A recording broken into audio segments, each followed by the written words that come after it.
Try it yourself, creating HTML tables. In this Try It Yourself exercise, we'll build a basic table by using HTML.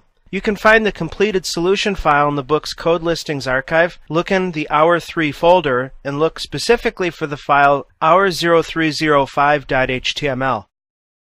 As you may have seen in the book, we'll need to make use of some images for integration in our basic table. So the easiest thing to do, in my opinion, is to access the book's solution files, and we'll want to add the images folder from those solution files to the root of our project in Aptana Studio. The good news is that we can use drag and drop in Windows to make this happen. Watch this. I'll use this foreground Windows Explorer window, left click and hold my left mouse button on the images folder and drag it in to my jQuery code project folder. We're asked, do we want to copy or link that content? I'm going to choose the default of copying the content. Now, in our Hour 3 folder, we'll want to create a file named hour0305.html. And let's examine the code.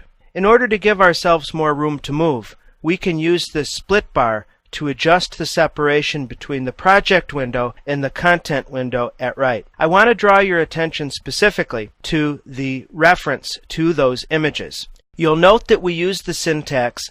/images and then the name of each image. This ... refers to the directory above where we currently are. In the project window, you'll note that we've been creating folders for each hour of this course. Therefore, in order to find the images folder that we earlier copied into our project, we'll want to come out of the Hour 3 folder into the top level of the project. That's the ... and then we'll want to go into the folder called Images, and then finally retrieve an appropriate image for each row in the table.